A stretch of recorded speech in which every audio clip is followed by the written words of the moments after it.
the webinar so that we'll have a record for us.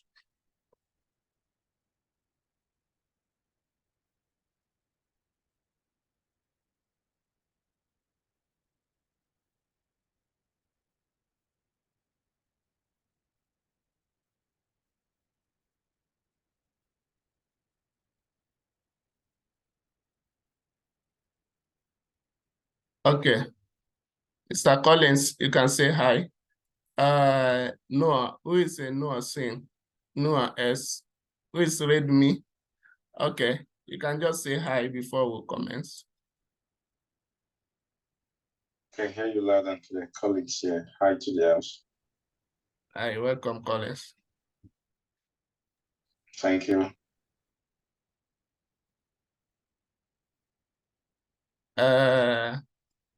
Who is Noah? Noah S. Can you say hi?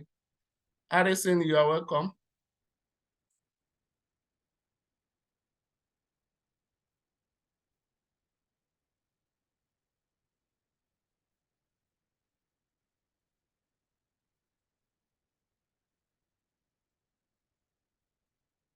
Okay, I think we are complete now. So we'll just go to the main business of the day.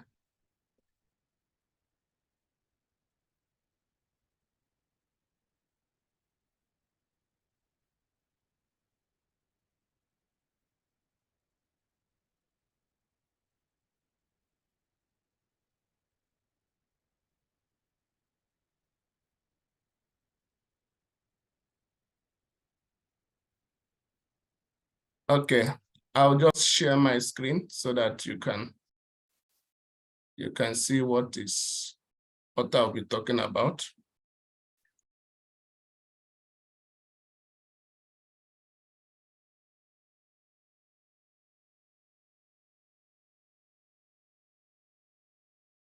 Share screen. Okay.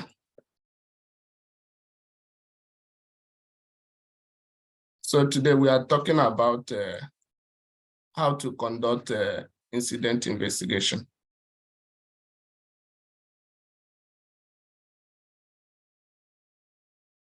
How do you conduct incident and accident investigation? So I'm glad that most of us are experienced health and safety professionals. So I will not just be teaching, we'll make it an interactive session. You must have conducted incident or accident investigation in the past, or maybe you have witnessed where it's done.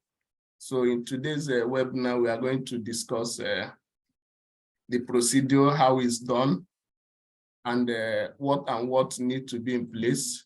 And we are going to have a clear difference between accident investigation, and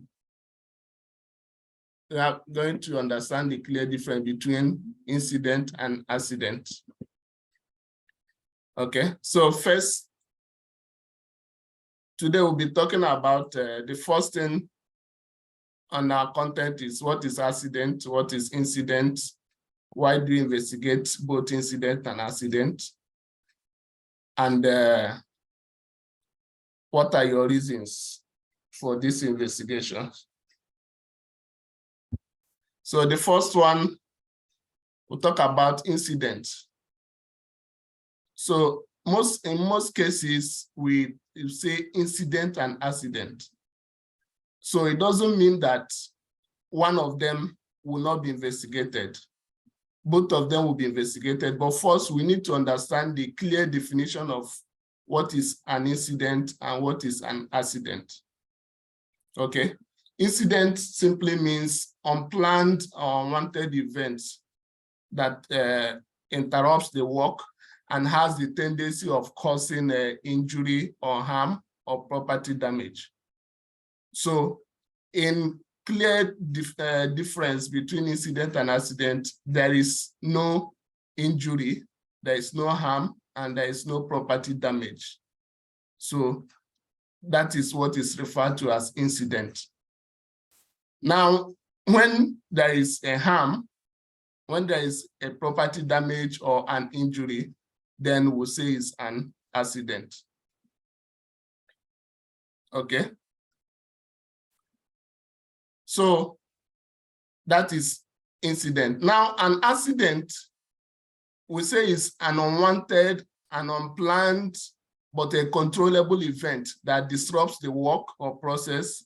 It causes injury to the people, and it can cause it causes property damage also. So when there is an accident, people get injured, property get damaged, there is a disruption in the work. So this is what is called accident. Okay. Now the clear definition difference between accident and incident is, in an incident there is no injury, there is no property damage, but what happened has the tendency of causing this injury or property damage.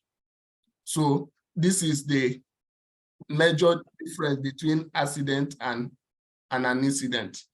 But today we are talking about accident and an incident investigation. That simply means both scenarios need to be investigated. As time goes on, we are going to see the reason why we need to investigate both an incident and an accident. Because from an incident, if not properly controlled, definitely it's going to result in an accident. That is one of the reasons why we need to investigate incident. Okay, now let's use this as an illustration. It's called the tip of an iceberg. On the top there is an accident, okay? But below the water are numerous of incidents that has happened in the past. So before an accident happened, there is a greater tendency that numerous of incidents has happened, but it did not result in an injury or a property damage or a harm. In most cases, we ignore them because nothing happened, because maybe there was no evidence. We ignore them, we do not investigate them. So if they are not properly investigated and corrective actions taken, eventually it's going to result in an accident. So that is why incidents need to be properly investigated. You need to put in time to investigate incidents, the same time you will put in investigating an accident, because you are going to prevent an accident from happening from investigating incidents properly. Now, let's take this illustration. From the diagram on the right, you see that before a fatality occurs, fatality is the one at the peak. Before fatality occurs, there are other scenarios, or there are other events or incidents that has happened in the past. First, it starts from a hazardous condition or unsafe condition. If in the workplace there is an unsafe condition, if nothing is done, it gets to a close call or a near miss. If no action is taken to correct that hazardous condition, eventually a near miss will happen. And if a near miss happens and there was no proper investigation, there was no corrective actions taken, eventually a minor injury will happen. And if minor injury happens and it also gets overlooked, no action we are taking, no proper investigation was conducted, it can land a severe injury and is in a very near situation to fatality. So you see that accidents don't just happen. Accidents are not just, it doesn't just happen like a magic. There are conditions, underlying conditions that we are not properly taking care of. There were some hazardous conditions, there were some unsafe acts, unsafe conditions that were not properly resolved. that led to near miss, led to minor injuries, led to some severe injuries before a fatality occurs. So in most cases, you see that accidents are preventable if we start taking a proper action from hazardous condition or unsafe conditions. Then it will not get to the point of minor injury or fatality. Okay, let's go to the reason why we investigate accident. Why do we investigate accident and incidents? First is to prevent future incidents. If an incident was properly investigated, proper corrective actions implemented, then there are less chances that the incident will reoccur in the future. Okay, another reason is to eliminate the hazard. The hazard that caused that incident, if nothing is done, it remains there. So if you did not investigate, you might not be able to identify the hazard. So you need to investigate to be able to identify the hazard, then eliminate it. And if the hazard is eliminated, the chances of an incident occurring has been eliminated also. Another reason is to expose deficiencies in the process. If the process is not efficient enough, during the investigation process, you will identify them. You will identify the processes that are not practical. We identify those that cannot stand. Okay. Another reason why you investigate an incident and accident is you lose money. If an accident occurs, you know what happens. There are costs, insured and uninsured costs that follows an accident. So if you investigate an incident, then you will prevent any accident from occurring and you will save money for your organization. Another reason is to maintain the worker morale. If your workers in your workplace knows that every incident is properly investigated, they will have a very high morale. They will be very confident in the management, and they will be certain that the management has taken proper action to correct that unsafe act, thereby having full confidence that the unsafe condition has been taken care of. Then another reason why you investigate incidents is to comply with legal requirements. It's a legal requirement to investigate accident and incident. Okay, now let's talk about how do you investigate accident. If an accident happens, you don't just jump into it. Or if an incident occurs in the workplace, you don't just jump into the investigation. You need to sit down and plan. You need to plan what you are going to do. You need to plan what are the evidence you will require. What are who are the people you are going to interview? What do you want to achieve? You need to plan what is the time frame. How long can we conclude this incident investigation? So you need to state your plan before you jump into incident investigation. If not, you might omit some things. If not, you might get lost in the process, and at the end, you need to go back again. So first thing is planning. You need to plan on what you need to do, and then before you begin. Okay. Then the next thing to do before you start your investigation is you put together your investigation team. Accident or incident investigation should not be done by one person. Remember, no man is an island. You cannot know everything. Sometimes you will forget some things. So you need to put together an accident investigation team.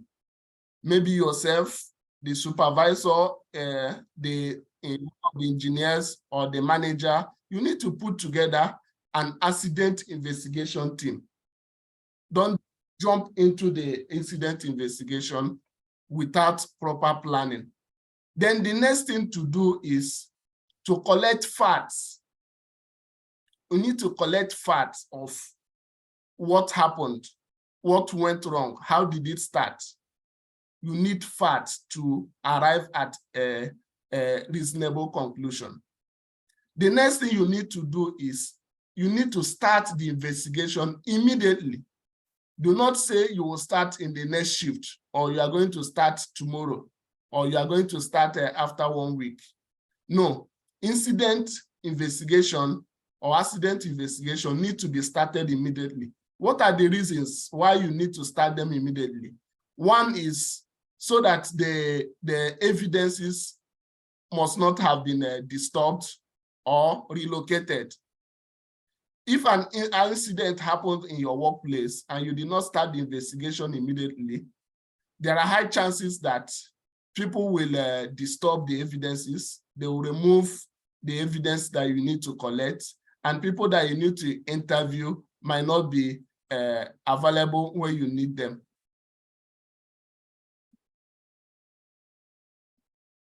Okay, so somebody is asking me, in which stage of incident investigation should they gather or create an investigation team?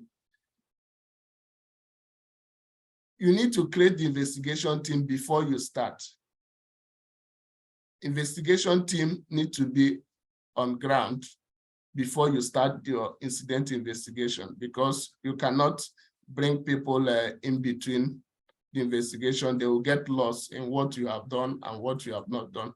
So the planning stage requires you to have your incident investigation team so that you know what and what you want, how many people will be in the investigation team, depending on the size of the organization. Okay, if the organization is so large and you have a lot of people to be interviewed, the investigation team might be wide enough to distribute the job. Okay, now depends on also the time limit you set in your organizational policies. How long should incident investigation last? So this all comes inside the planning stage. Okay, then when you have collected the facts, the next thing is to dive into witness.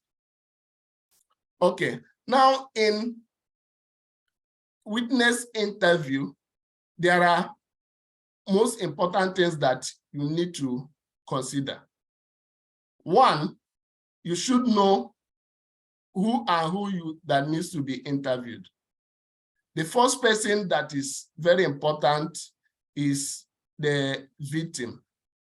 If somebody was involved in the accident or in the incident, he's the first target of the interview. But if in a situation that he's injured and he's not fit to be interviewed at the same time, then you can go ahead and interview others. Witness to the interview, those that witness the incident should be interviewed. Okay, then who is the witness reporting to? The supervisor or the line manager should also be interviewed. Why? Why do you need to interview them? Because maybe before you arrived, they have communicated to the manager what has happened. So during the interview, you are going to unravel some important information, and you are going to reconcile some discrepancies. That is why you need to widen your interview. You need to widen the number of people that you will be interviewing. Okay, how do you interview the witness? First, do not put the witness on ease position. You have to keep the witness very relaxed. he needs to be relaxed. The interview, you are trying to get information. You are not there to blame. You are not there to lay blames on the witness. So you need to let them relax so that you can get all the information you need. Secondly, ask open-ended question.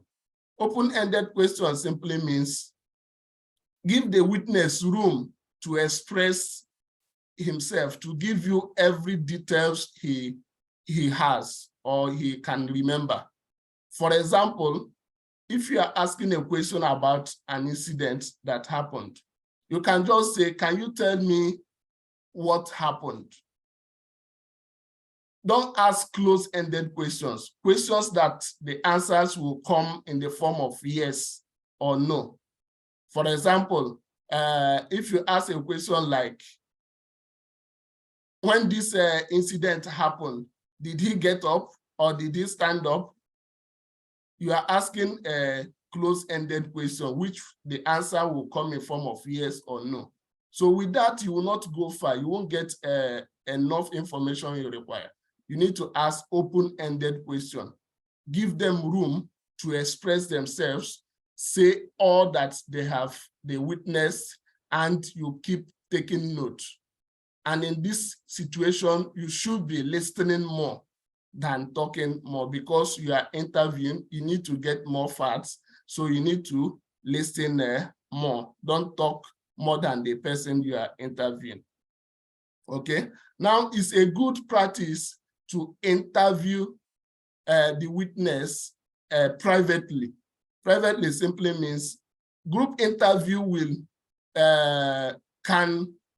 you might not get the true facts of the information. So interview them in private will give them that room, that realization that the information they are giving to you is between you and the witness. So interview the witness in private. That is a very good practice. Okay, so when you have conducted all this interview, you can now sit down and put together the information. Do not judge during the interview stage. Do not judge your witness. Don't let your witness get over anxious, or don't let your witness get scared of the type of question you are asking, because you are there to get information. So you need to let the witness be at ease as much as possible. Okay. Now, when you have gathered all the facts, the next thing left is to write your report. Remember, the sole aim of this investigation is you are going to find the root cause, what happened. You are going to find the underlying causes, like the unsafe act, unsafe conditions that must have led to the incident.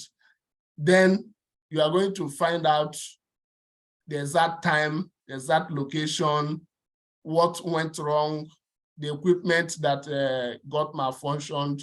You are going to get all these details when you visited the location. Okay. Then in your report writing, you have to specify clearly what happened. There is in every incident investigation report format, there is a column that says description of the incident. So you are going to describe clearly what happened, what time, what location, describe clearly the location in your workplace, how it happened, and the next thing you are going to give you are going to specify if the incident was caused by unsafe act or unsafe condition.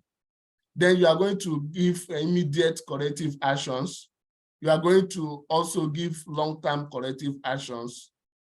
Then you follow up on these corrective actions. Okay. Then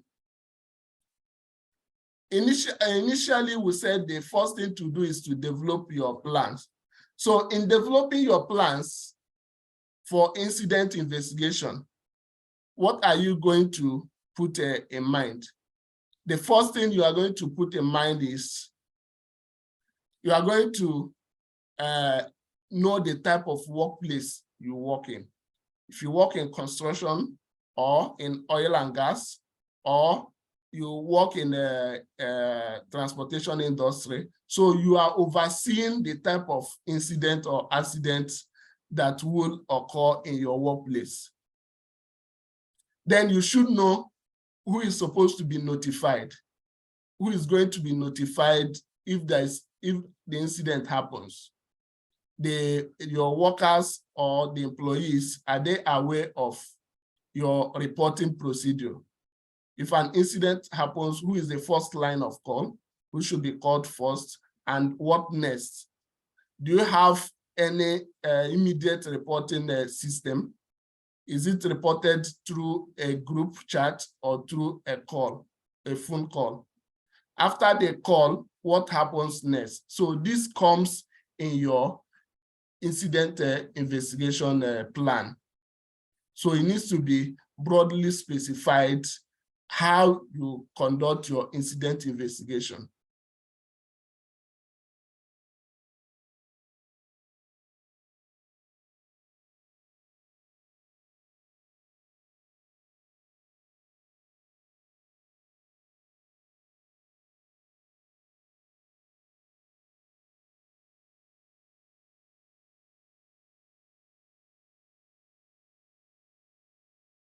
Okay, now in developing the plan, you need to have proper training.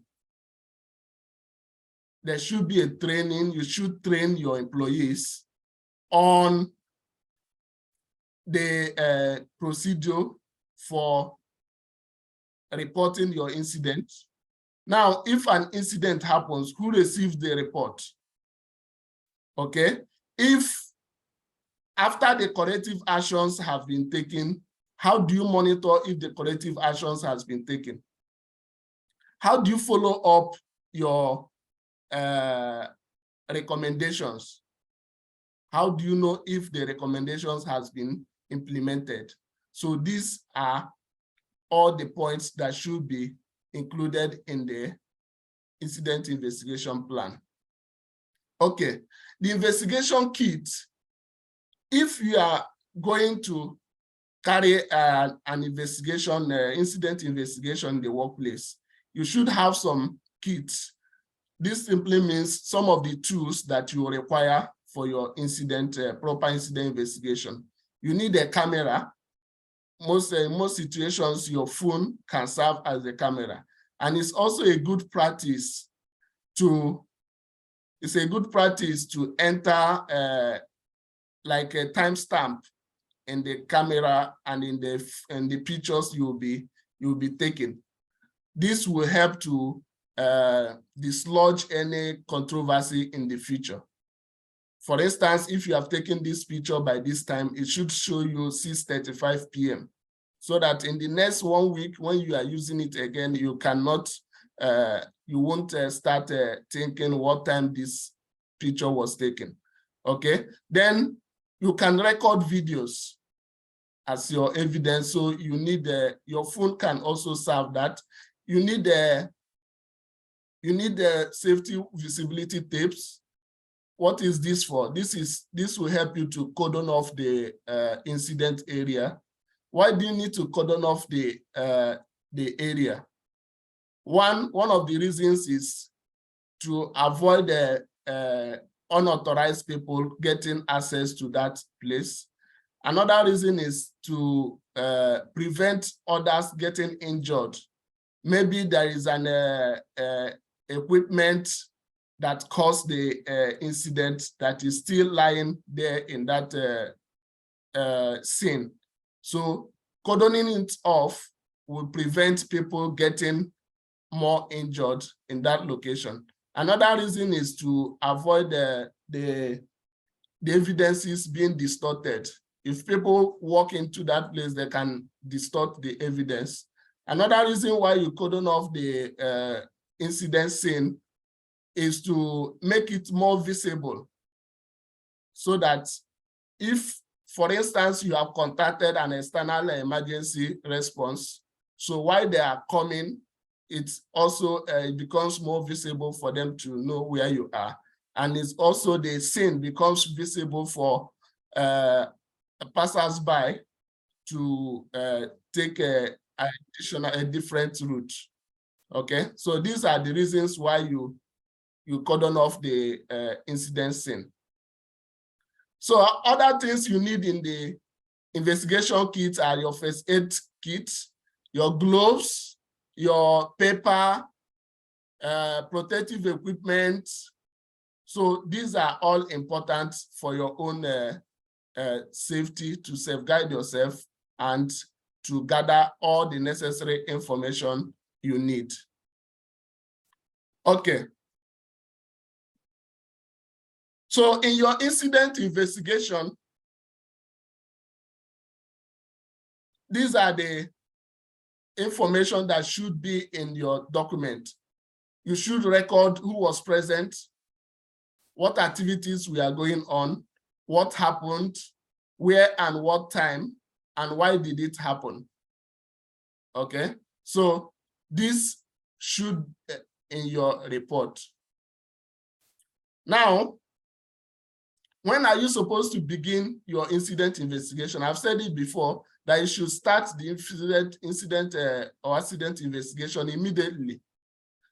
One of the reasons is so that the evidences will not disappear, so that it will not be distorted, so that the people you are going to interview, they will not forget what happened, okay? Or maybe so that they will not get distracted, or maybe so that they will not go home and try to change the narratives. So starting the incident investigation immediately will help you to get the facts correctly.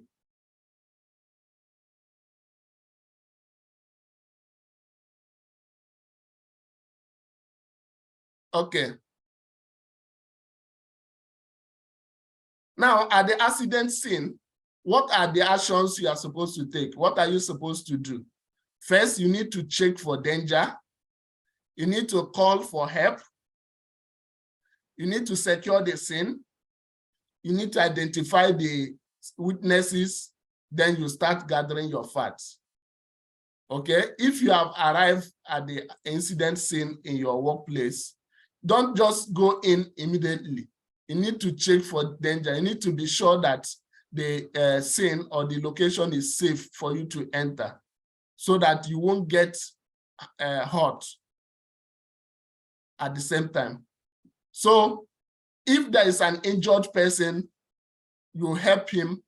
But if the injury involves fracture, you know the rules in first aid training that you don't move a fractured person. You call for help immediately. You call for emergency services. Then you secure the scene. We've said why we need to secure the scene. You identify the witnesses and you start gathering your facts. You take pictures, you take videos, you take measurements, you write what you have, you draw maps, anything that you need to gather as your facts that will help you in writing your report. Okay, the fact finding. What are the things that you put in place in fact finding? The witness and the physical evidence. These are the facts. The witness will tell you exactly what he saw and what happened. Then another fact that will help you in reaching your conclusion are the physical evidence you saw. If you went to the incident scene and you saw that one of the causes of the incident is damaged power tools, okay? It's a physical evidence. You saw it yourself. It's there. Now, another fact that will help you to reach to a conclusion are the witness. They will tell you exactly what happened and how it happened. Okay. Then another fact finding the position of the tools and the equipment. Okay, another fact you need to check are the logs, the equipment operation logs. So this will help you to confirm if the equipment was in good position, if it was properly operated, if everything was in place.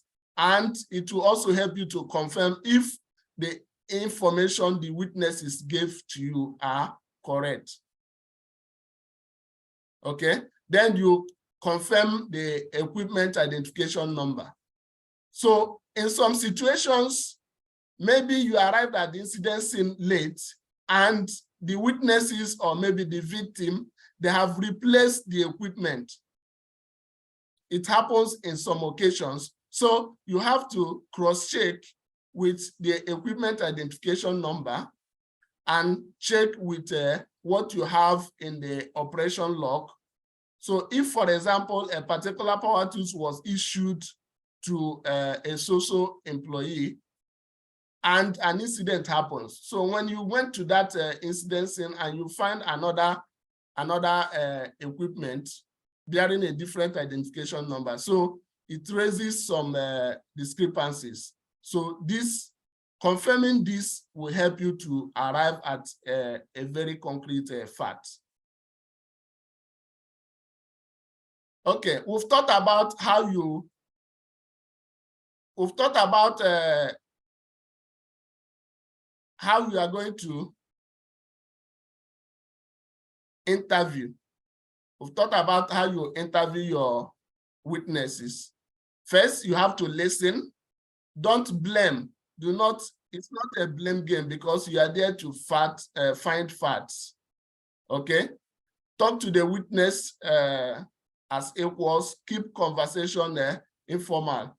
Listen more often than talking. Ask open-ended questions. Allow the witness to do more of the talking while you take record.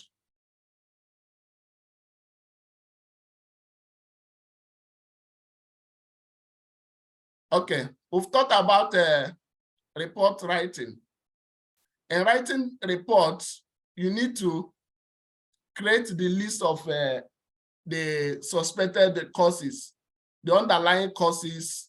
You have to list all the underlying causes.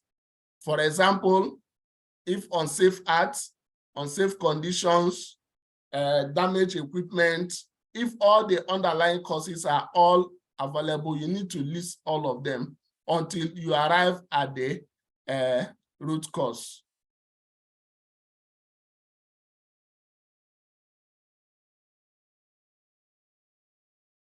Okay, in writing your report, I've said it before, you should not forget where did the incident happen. Very, very important.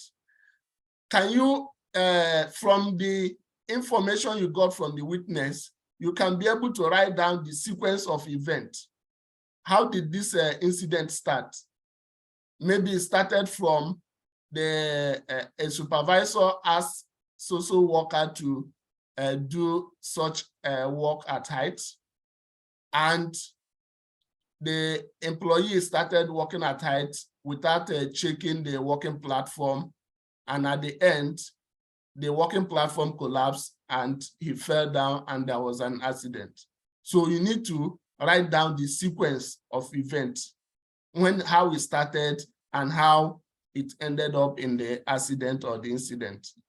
So in your report, you need to list all the people that were involved, from the sequence of the event, the people that got involved, how he got to the job, and the people that we are operating. If more people are involved, all their names also have to be listed in the report. Now we need to write what type of injury occurred.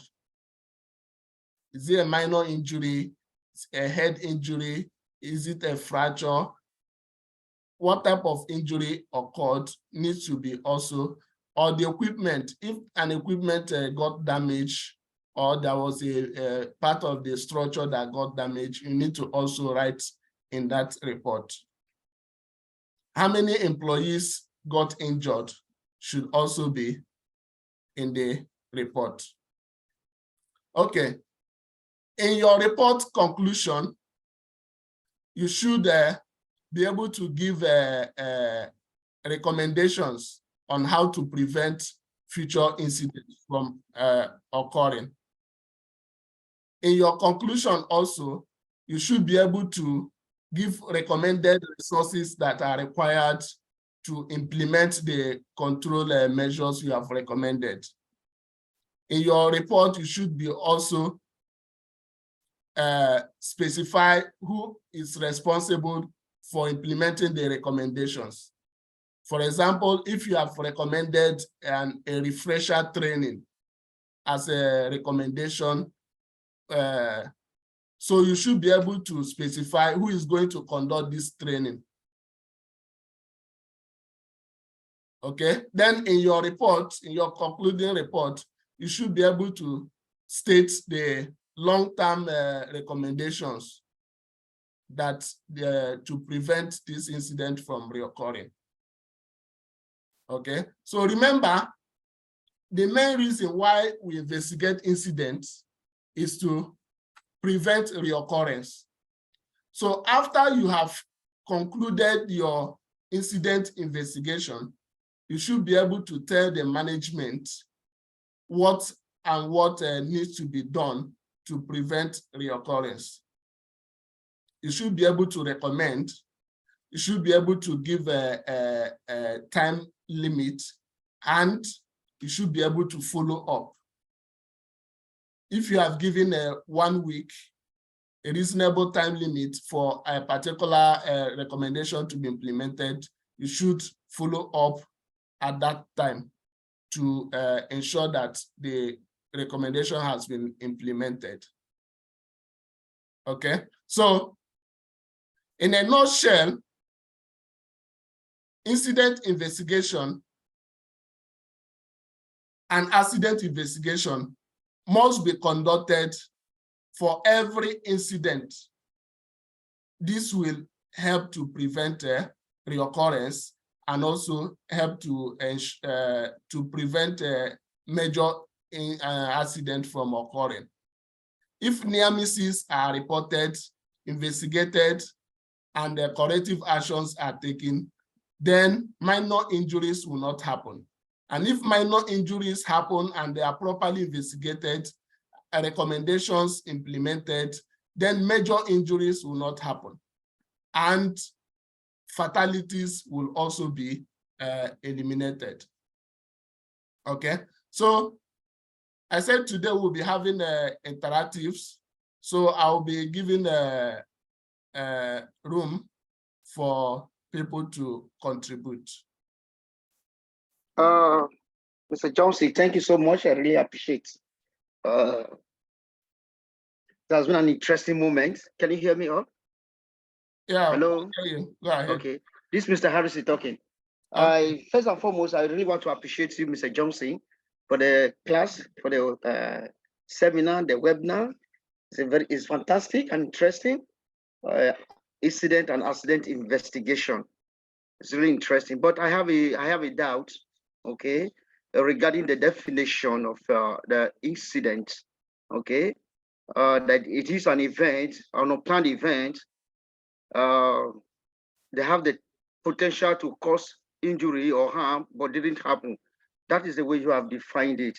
But I think that should have been a definition of a near miss. That definition should be definition of a near miss. And why that of is, I'm just thinking from my own my opinion anyway. Go ahead. Yes, go ahead. We are here to. Okay. Yes. Session. Yeah. What what call it? However, the incident will be all encompassing. That it's an unplanned event, okay, or a deviation from a normal work procedure or a normal routine, okay, that could result in an incident. It has the potential to result in an incident, or it could result in an incident. How am I going to put it? That an incident, okay, pardon me, an incident is an event, unplanned event, okay, that could result in an incident or otherwise. It means it could have resulted in an injury, property damage, or even if it doesn't result in an incident or property damage, that is an incident.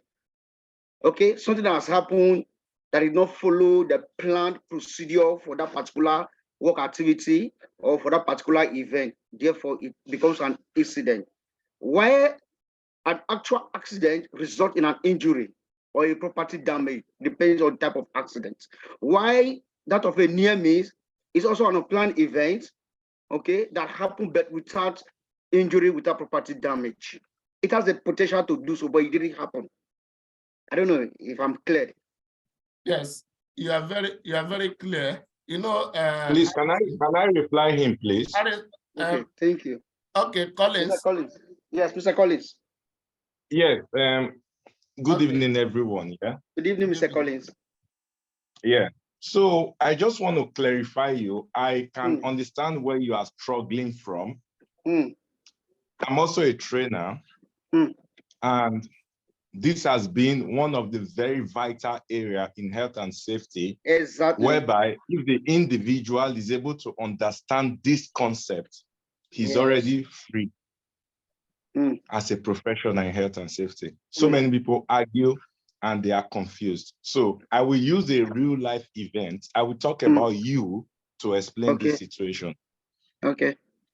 So as every young man, you grow up, and when you get to 25 and above, you start thinking of marriage. Then you have that beautiful ceremony. That ceremony is the event. What happened on that date of your marriage is an incident. Incident does not mean good or bad. Incident is just an event. It's like an atmosphere. It's like something that is just something happened. So if your marriage, I usually tell my students, if your marriage goes well, that means you are floating around the near miss, and if it doesn't go well, you have an accident. So let me come to health and safety. The incident is the event. It may result to an accident. It may be a near miss. Yes. It may just be an event that didn't lead to anything. So don't call the incident as, you cannot classify that to be an accident or a near miss. So the incident is that stuff that happened. So that stuff that happened may result to an accident or a near miss. I hope you get that. I want to believe that exactly what I explained, sir, Mr. Collins. If you're able to rule the line, an incident, so I will just teach you in something to add to the previous presentation. When you were defining the incident, you were very more focused on occupational health and safety without considering the environmental aspect. So yes, any occurrence that can cause damage to the people, injuries to the environment, machines, equipment, etc. So you were skipping the environment. So yeah, that's just my quick contribution about it. Yeah. Okay, thank you very much, Mr. Collins. I'm glad you are here. So Harrison, I'm sure you've learned one or two things. Yes, but while Mr. Collins is very correct, okay, 100%, I do agree with him, okay. But when it comes to health and safety, occupational health and safety, I still want to maintain the fact that the term accident, okay, connotes Mr. Harrison, see, yes, we will not, if we continue, I'll be very fast. If it will be a quick one. With this argument, will not go far. No. The reason why is we have had a particular event, a particular webinar during an IRSM meeting that it took more than 1 hour arguing about incident, accident, and near. Johnson, so it's a very, very controversial. It will be a very fast one. Honestly, I promise you, not up to 1 minute. Yeah. Not up to 1 minute, please. Okay, as I was saying, that the incident, okay, it could be a near miss or a true accident. Yes, you are so correct. That is what I explained before. Yes, you are correct. As far as occupational health and safety is concerned.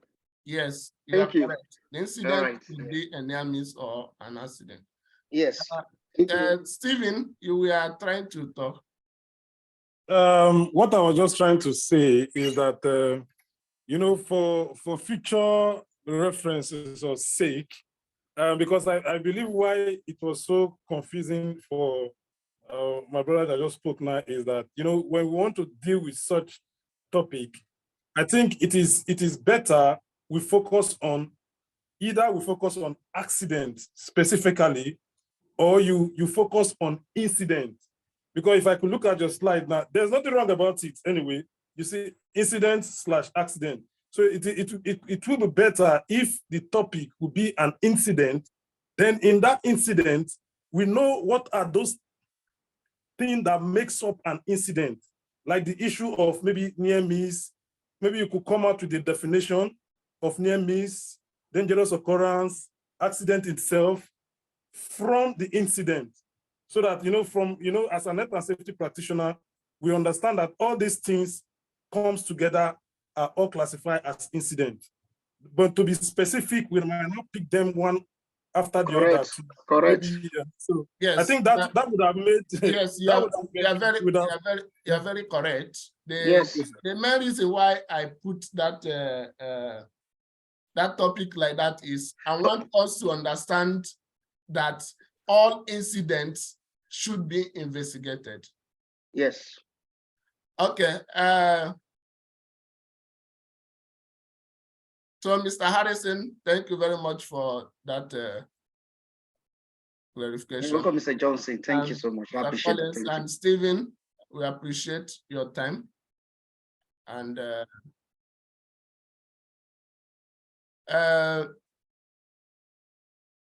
Mr. Lindon, you are back again. Before you left, you were raising your hand.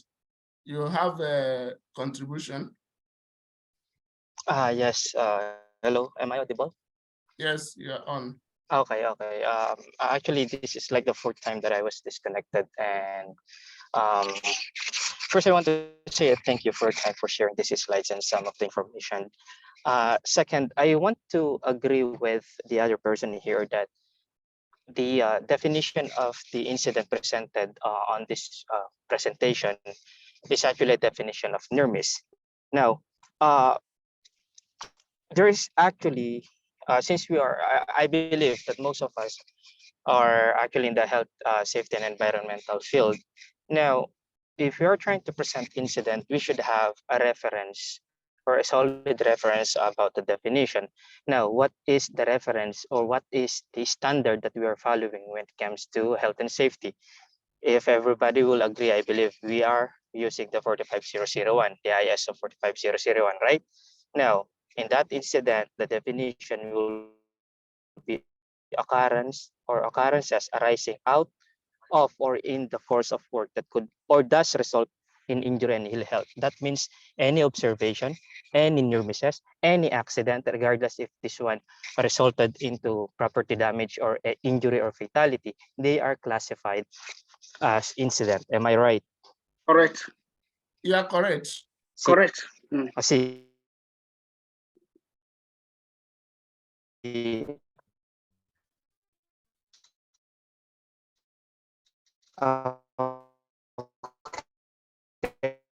Now, I have one question though. Since we are talking about incident and accident, now I have some, like, I'm actually waiting for some information to be shared, okay, about immediate causes. You also mentioned that the main reason why we do, right? Hello? Go ahead. Hello? Go ahead. Yes. So if the main reason why we are doing the investigation is to prevent the occurrence, is it safe to say that in order for us to to not to have any recurrences of the incident is to know what is the root cause? Is it right? Now, maybe the question that I have for you is how are we going to find out the root cause, and what are the techniques in order for us to find out the root cause? Because we cannot prevent any reoccurrences, we cannot provide any recommended corrective actions if we don't know what are the root cause. Am I right? So that's exactly a part of the presentation that I am waiting for, because we are investigating. So the investigation is focused on the root cause. So that's actually maybe in the future that we can improve, because we cannot say that everybody knows this step. We cannot say that everybody listening to your presentation is or are experienced health and safety professionals. Then my next question, I will reserve it. So I want others to share or to have some questions. But given the chance that you can still entertain my second questions, that will be much appreciated. Okay, Mr. Lindon, from the beginning, I'm sure you've been listening. I said that this webinar will be much interactive. Okay, so, and from your composure, I understand that you are an experienced health and safety practitioner. So if you have contributions to share, the right thing to do, and it will be right to share the information. Okay, like others contributed, and we learned all from it. Okay, so going to your question, root cause are part of the major reason why we investigate accident and incident, to identify the root cause. And in identifying the root cause, the underlying causes will not be exempted. We have to get the underlying causes identified and the root cause identified. So in most cases, the root cause leads towards the management, okay? And in most cases, the root causes are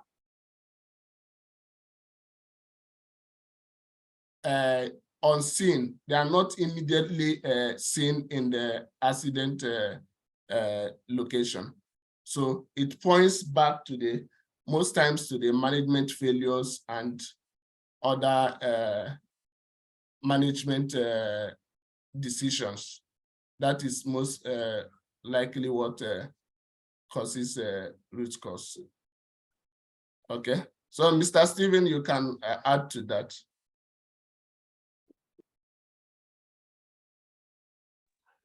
What I would like to say is that,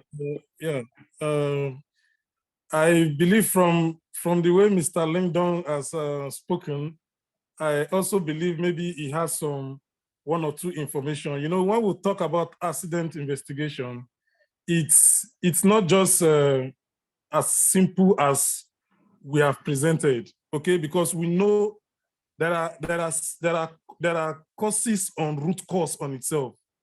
You know, there are courses they call root cause analysis. You go and focus more on it. You know, these are area of specialization and all that. So for the purpose of the way we do our practice generally, and just like the way you said, and for our basic or elementary knowledge in health and safety, we all know that when you trace the root cause, they are all coming from management system failure. You understand? When things are not put properly, either training was not done, some kind of administrative things were not properly done, no safe system of work and all that, you know, and even down to the level of resources and all that. So all these things, we just know them at the theoretical level.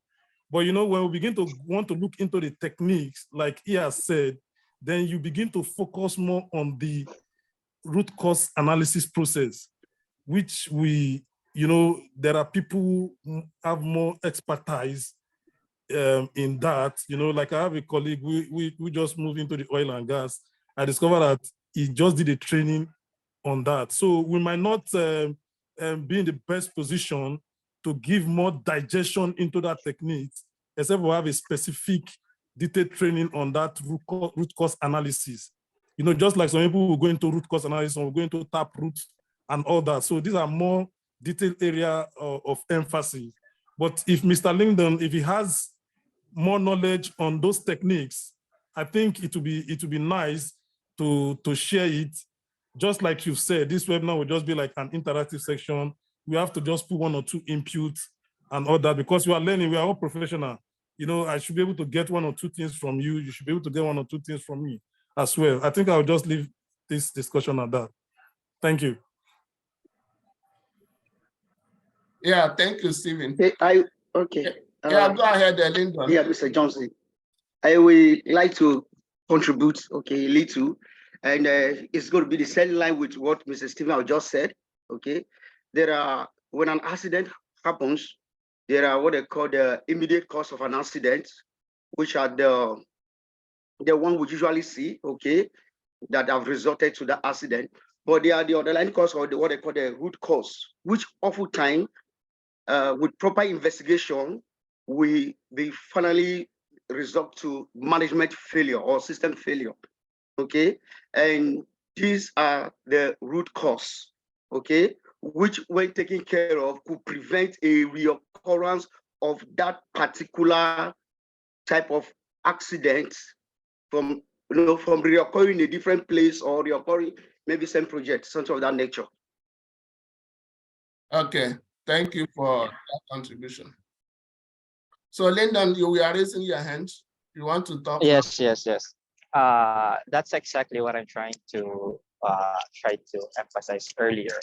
So yes, I respect and I admire, okay, this kind of presentation where it is like a open and interactive. But I hope there's also one side, if you are the presenter, and then all of a sudden your audience will go ahead and like present something else more than what you have presented. As a trainer and as like a speaker, it's something, for me, it's a flag, okay, because there it should be controlled by the speaker. That's actually the reason I am asking questions, okay. So in that, little by little, we can cover all the things that I want to share, and that sharing will be made by the speaker and not by me. So that's how I typically want to share, because again, it is initiated by the speaker. And going back by Mr. Stephen, yes, you are correct.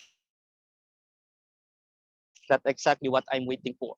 It doesn't necessary that we have to dig deeper about the techniques, about the root cause analysis, because guys, as we mentioned, that we are professionals here. At the back of our head, we have an idea on how to conduct an investigation. I can say 80% I am sure about that.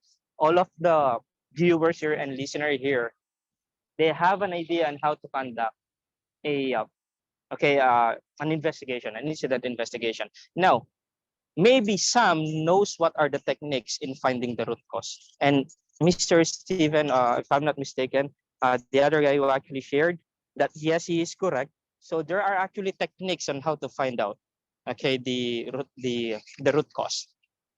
And those techniques are just what mentioned earlier, that we have the top root, we have the root cause analysis, the 5 whys, okay, the fishbone diagram. Those are actually the things that, right? There's a lot. Now, this is my second question. I will give an example, and I want to know, or I want to know from you, to hear from you, okay, a reference that we can use.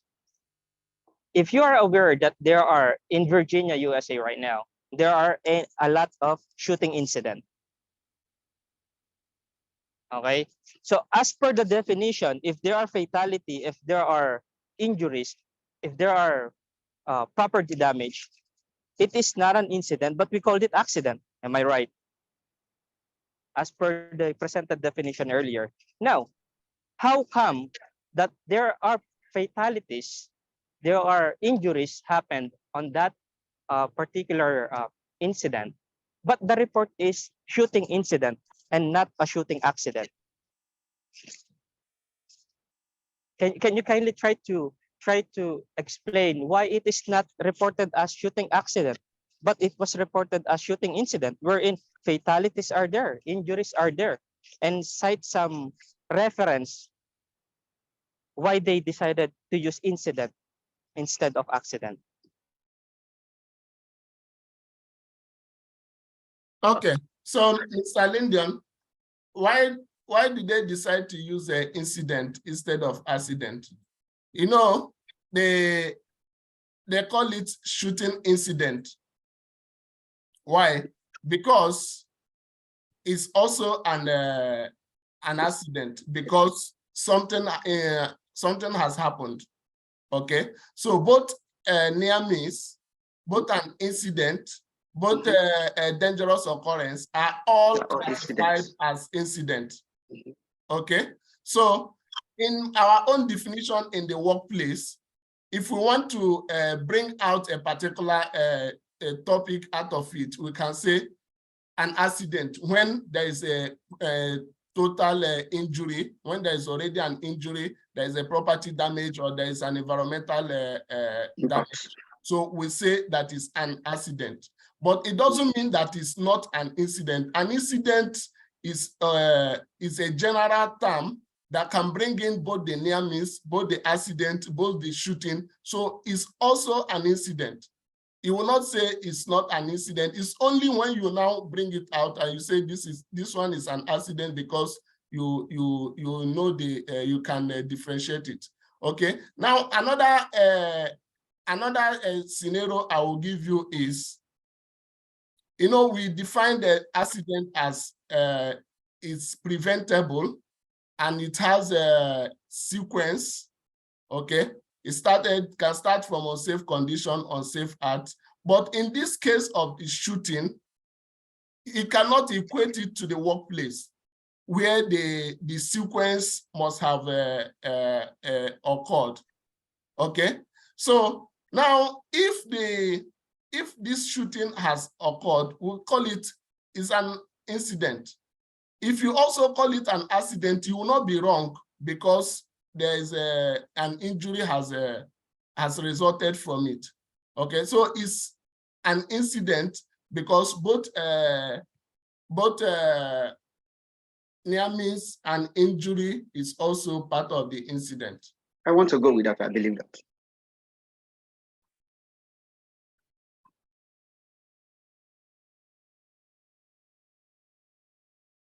Okay, Linda, you are raising your hand. Yep, Yes. Okay. Someone is trying to share. Let us give the time for him. Right after that, if we still have. First and foremost, I want to say thank you to Mr. Johnson. I want to believe he has spoken very well and elaborately on that. Okay. And one more thing I may add to that, which he has already said, the term incident, if we already agree, is a general term for all of this. Okay. That something has happened, whether it's a near miss, something was supposed to happen, the accident didn't happen in the, there was no actual accident, but something happened. It didn't lead to accident, it didn't lead to injury, it didn't lead to property damage, but something happened. Okay, that was a near miss. It's also classified as an incident, which is a near miss incident. Okay, then when there is an actual incident or property damage, it is a near miss, an accident incident, so to say. Okay, but I want to believe from the question you raised, Lindy, maybe terminology as per the area of area of specialization. Okay, because you brought a very particular scenario regarding the shooting incident, maybe in the US or something. Okay, maybe they are very conversant with the term accident. Okay, they must have classified this because of the term incident. Because if there is an injury, there is a property damage, that is actually an accident. Okay, I want to believe that as far as the workplace is concerned. Okay, maybe in their own terminology, they are conversant with the word incident. Like in the hospital, they have their own terminology. In the health and safety, we have our own terminology. You understand? So that is what I think. I want to believe. Yeah, let me say something. You are spoken well. Stephen, let me say something. Yeah. Yes. Well, to just pour more light, just like what Mr. Harrison has also said. One thing I discovered is that, we are all professional. And the truth is that some of us will have worked in different industries, right?